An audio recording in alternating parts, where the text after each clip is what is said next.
Despite a bankruptcy filing, Governor Mike Pence is assuring Hoosiers that it will be business as usual on the Indiana Toll Road.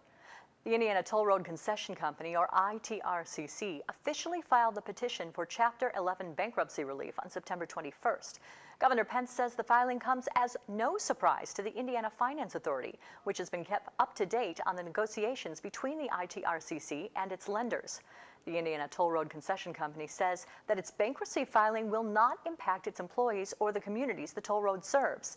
The company says that the toll road will be operated without disruption, that all employees will be paid as usual, that all obligations to vendors will be met, and that work will continue on current and planned improvement projects.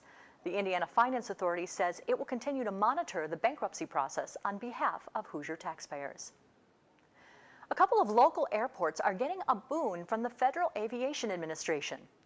Indiana Congressman Pete Visclosky announced this week that the FAA is granting $541,250 to the Michigan City Municipal Airport and well over $2 million to the Porty County Regional Airport.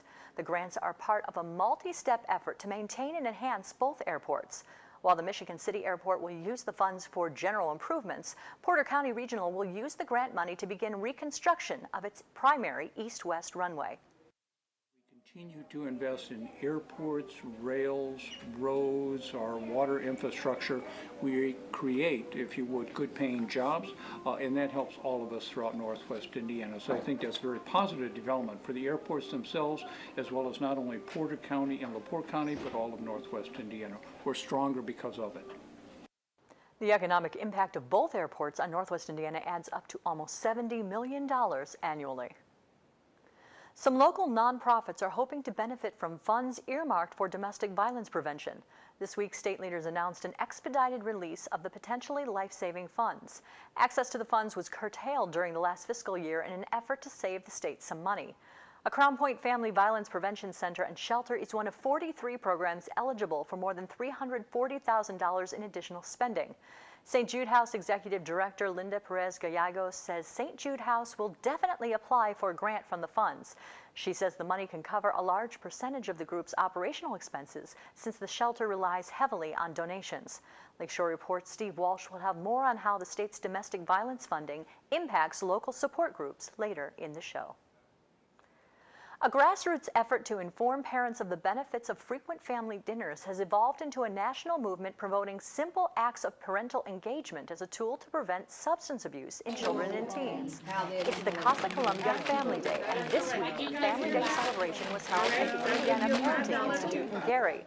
The event provided substance abuse prevention information to kids and their parents and served healthy after-school meals to area students.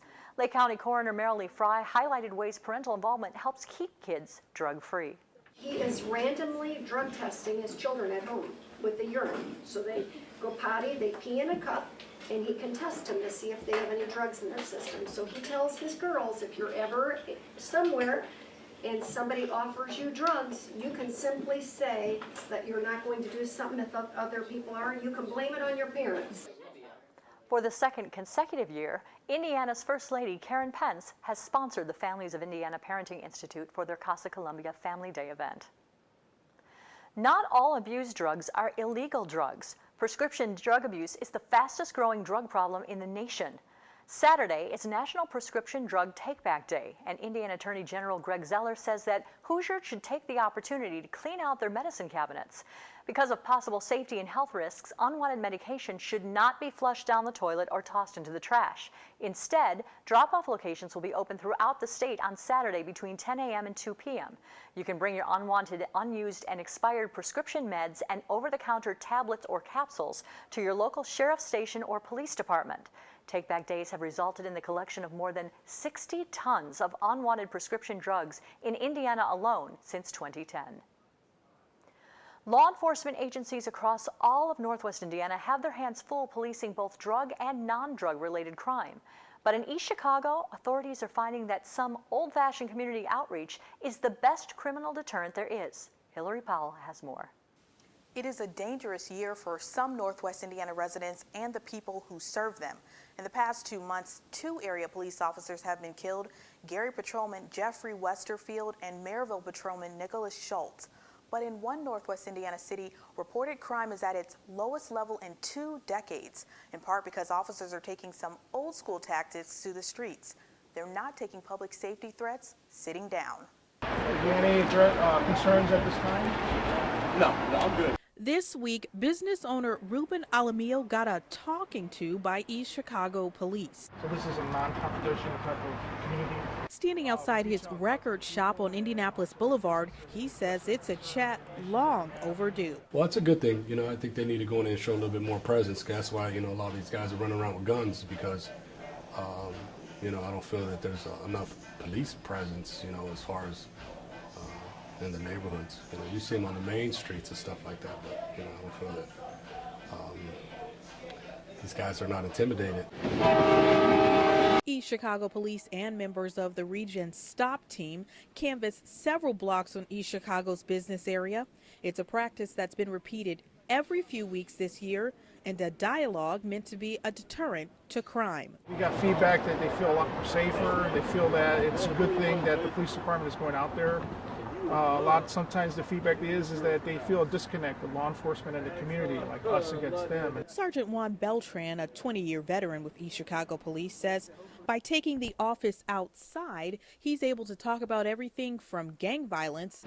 We feel that most of them are gang related. To garbage pickup. Trash issues, we can refer your complaints. Beltran says it's a chance to take a pulse of the community. So you get to know the demographics of the community. Economic-wise, transient-wise, where before it used to be a lot of homes, now they're converting them into apartments. Just trying to build a relationship with someone that's, an out-of-towner. He says meeting residents on their own territory makes it a conversation, not a confrontation. Here, the law enforcers do most of the listening. Pull off. I called a few times, you know what I'm saying? Just to go in here and be like, hey man, these guys are out up to no good. An August 2014 FBI report shows violent crime in East Chicago rose in the first 6 months of the year to 109 incidents. In a city blog post, Chief Mark Becker says the city has experienced fewer property crimes in that same time, down from 775 to less than 600. Flyers that has information with the chief of police, his email address. Though the city recorded its lowest crime totals in over 18 years in a 2013 FBI report, Alamillo and STOP team detective Will Askew both agree their home city was once safer. It wasn't nearly as much violence at all. You can leave your bikes out all day. You can leave your car doors unlocked. Askew says he knows how to talk to residents who have been victims of violent crime because he was once one of them. What really pushed me to be a police officer because my mom was murdered in 1995 in Gary, Indiana.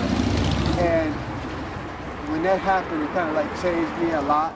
But they actually monitor on a daily basis. It was almost like therapy for me, being a police officer. Can detail so we can follow up independent investigation. Me being out here in the streets all day, 8 hours, 16 hours a day, it seems like I am helping prevent those things from happening. I have a sense of purpose and mission. In Judaism, we call it a mitzvah. So it's to do a good thing within the community and everything else. East Chicago police also say residents don't have to wait to be contacted by authorities. They remind people there's also an anonymous tip line at 219-391-8500. A graphic video of domestic violence has been all over the news for the past month, and it's prompting the call for more funding to combat the problem. Steve Walsh spoke to the directors of 2 area domestic violence shelters about how state funds can help keep their vital doors open.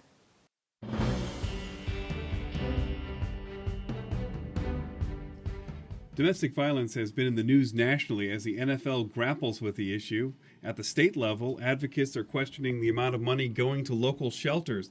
To talk about it, we have the heads of 2 local domestic violence shelters. Lisa Wine, she's executive director of Haven House in Hammond, and Mary Beth Schultz, she is the executive director of the Caring Place in Valparaiso. Welcome to both of you.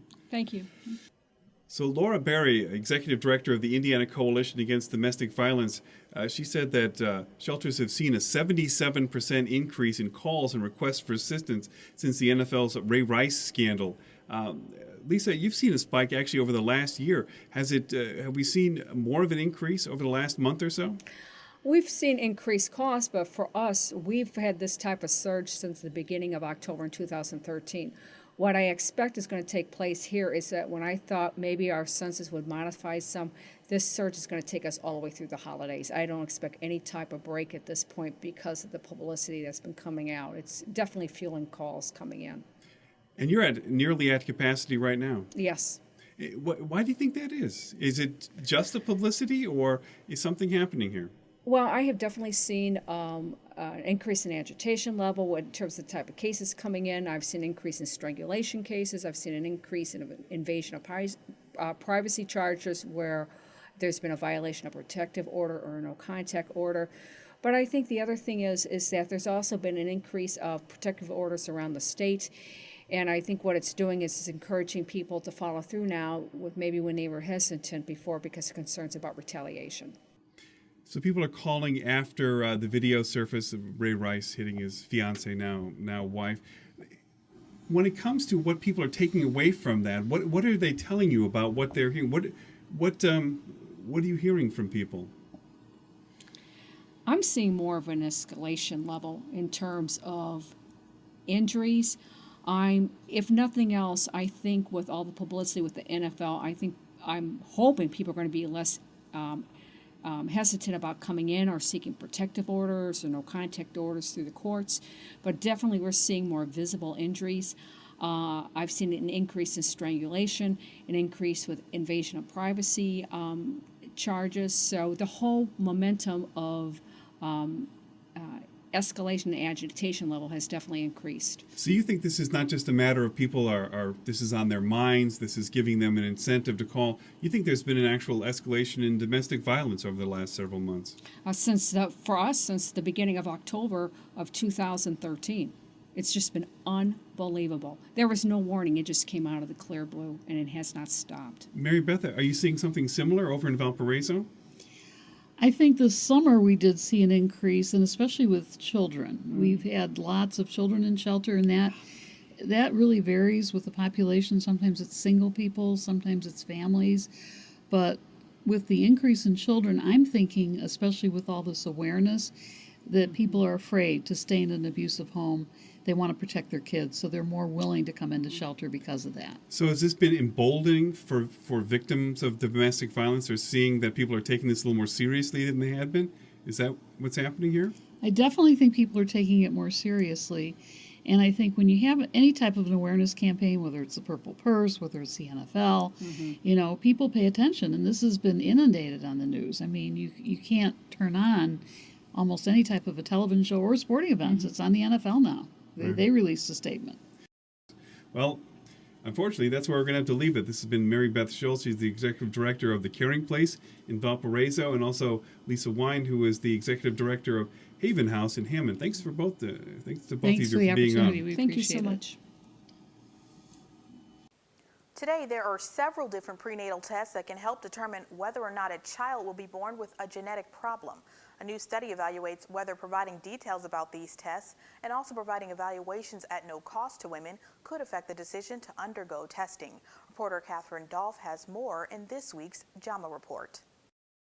For most pregnant women, it is exciting to learn they are expecting. Super excited. Me and the dad are ecstatic. What comes next is a lot of new information, including whether or not to undergo prenatal testing. There are many prenatal tests out there that can help women understand whether they might be giving birth to a child with a genetic problem.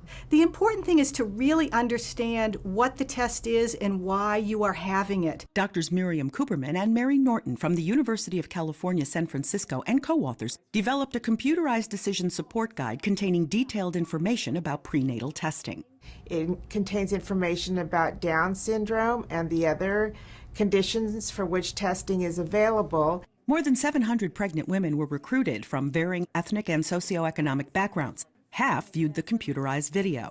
Problems with chromosomes are one cause of birth defects. And were then offered prenatal testing free of charge. The other half did not see the decision support guide and were not offered free tests. The tests give more and more information, and for some women, more information is not necessarily what they want. Women who had the opportunity to view the program were less likely to undergo diagnostic testing than women who did not have a study intervention. They better understood prenatal testing and its outcomes. The study appears in JAMA, Journal of the American Medical Association. They also were more likely to correctly estimate the chances that their baby would have Down syndrome or that an amniocentesis can cause a miscarriage. It did help me figure out exactly what testing option I wanted to go with, and I felt better about it just because I knew exactly what I'm being tested for. It's really important that women understand that is their choice to make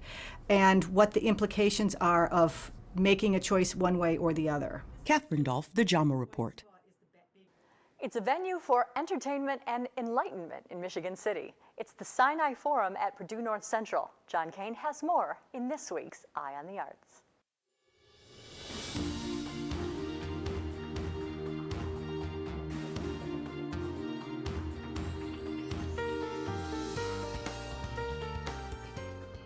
Hi, joining me for this edition of Eye on the Arts is Jane Lump, who is the Executive Director of the Sinai Forum at Purdue North Central. And Jane, very nice to have you here. Thank you. We have had Sinai Forum on once before in all these many, many years, and it was some time ago, and I remember I was so impressed with it. The substance of what you present is so impressive.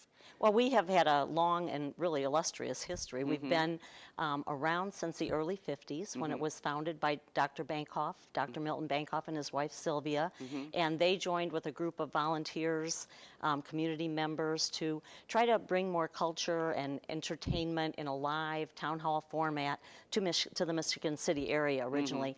Today, I did a zip code analysis earlier this year of our ticket holders, and people come from as far north and west as Evanston and as far north and east as St. Joe, Michigan, and it really has a great following all along the Lakeshore. Well, tell us about your programming. So the programming this year is, I think, a really exciting lineup. We just finished our first session on Sunday with Jen Lim, who was the Chief Happiness Officer at Zappos Shoes. So she talked a lot about their culture of happiness and the scientific approach to what creates happiness in business and communities. Our next program, which is coming up on September 28th, I always kind of forget my dates, but Sunday, September, they're all Sunday evenings. The doors always open at 3. They always begin at 4. And on September 28th, we have George Will. And George Will is a well-known columnist and speaker and also an author. And he's written a book this year about Wrigley Field, a nice little place on the north side. He's a big baseball fan. He is a big baseball fan. And he's got a nice little place on the north side, Wrigley Field at 100 years old. And he promises to tell a lot of the inside story of some of the things that have gone. If you've read the book, there's some great little stories in there. And I spoke to a group of students the other day, and I said they were going to help with the forum. And I said, okay, who's a Cubs fan? And not many hands went up. And I went, who's a Sox fan? And lots of hands went up. And I said, I think you're going to like it because he talks about some of the mishaps and the kind of strange things that go on behind the scenes at Wrigley Field. Yeah. And then after that, we have John King, and John King, well, actually between John King and George Will, we have Robert Glennon, who has written a book on water and the water crisis in America. His book is called Unquenchable. And, you know, along the Lakeshore here in particular, I think we have reasons to worry about what's going on. He talks about how our underground water reserves get drawn to the West Coast for one reason and back, but it's been a kind of a shell game, and we have a looming water disaster in America. After that, we have John King. Most people know him from CNN. He had the magic white wall during the last election where things would fly around. And then our final group is a jazz group. And the two anchors are Clayton Hamilton from the Clayton Hamilton Orchestra, a really well-known jazz group that has played with some of the greats of jazz. But they're joined on stage by Peter Bancroft, the son of our founders, who is in his own right a great piano player and kind of chose piano over, he chose Well, this is all we have time for, though. Yeah. So well, thank you for being here. We'll have you back. We'll have you back sometime. We'll have to come back before some of the others are after. Thank you. And thank you for watching. We'll be back again next week with another edition of Eye on the Arts. Eye on the Arts is made possible in part by South Shore Arts, the Indiana Arts Commission, and the National Endowment for the Arts, a federal agency. There's been a little bit of a chill in the air of late, which means it's the perfect season to head to Hobart, Indiana, because the fall harvest is already underway. And it's time to make the donuts at County Line Orchard. Let's head to the donuts. We just walked into the kitchen, and I have to tell you, it smells a little bit like heaven in here. It smells really good. The orchard's been in operation for coming up on 24 years, and we've made donuts this whole time. And we concentrate on two types of donuts. We have our apple cinnamon, that's an apple donut covered with cinnamon and sugar, and then we have the other popular favorite, pumpkin glaze. Pull it down. Yeah, bring it quick. Push it down. Slow. Nice. You need her on the donut room. Yay! All right. Nice donut. So now where do these guys go? Kids are getting a little tired or ornery, a little donut usually kind of does the trick. These are the two we make. You can get, of course, all dozen of one or the other, or the popular is the split, because people will walk up to the window and sometimes they can't even get the words out. But you can just tell by their face, the drool is there, and it's happening to me you now. just know that you better send them with one of each. That way they have all bases covered. So yeah, so we take the whole process. We run them through our donut machines.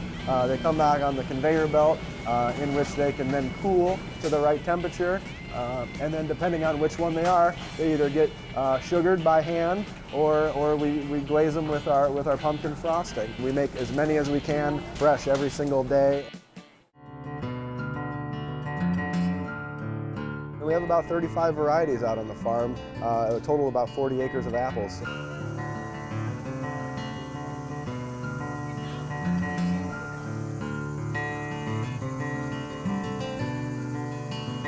Two hands is always recommended when you can, because in that way you can prevent you breaking any branches. So you kind of do a twist. I noticed you had a twisting method there. So, oh, nice. And then it just pops right off. And what that allows you to do is retain the fruit bud for the next year. Grab, twist, and kind of give a little pull.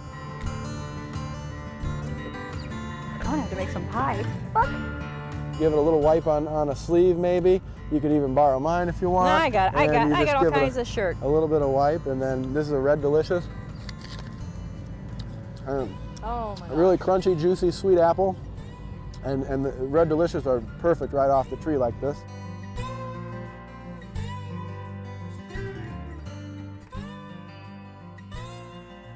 I really love County Line Orchard. We had so much fun there, and I do want to take a moment to thank Ryan and all the people who work at County Line Orchard. There are all these people that come back year after year to work there. But it's such a great family-friendly place here in Northwest Indiana. Stuff for kids of all ages to enjoy. Big kids, little kids. Yeah, and we can't even start to talk about the donuts. Oh my gosh. Yes, I got a chance to have some thanks to our production member, JP. He brought some back. Really good, the pumpkin one. I loved it. I had the apple is my favorite, but they're all delicious. Anyway, County Line Orchard, a great place to have fun in Northwest Indiana. Speaking of having fun in Northwest Indiana, if you have any ideas for some place or activity that we should check out, please drop us a line. That's right. You can always reach out to us with your questions, comments, and concerns at tvfeedback@lakeshorepublicmedia.org. We're always checking that daily. You can also reach us on Facebook, on our Facebook page, and Twitter at Lakeshore Report. I'm always tweeting there, and I love just engaging with people. And if you'd like to see more of any of our stories, you can always go to our website, lakeshorepublicmedia.org. Thank you so much for joining us. We hope to see you back next week on Lakeshore Report.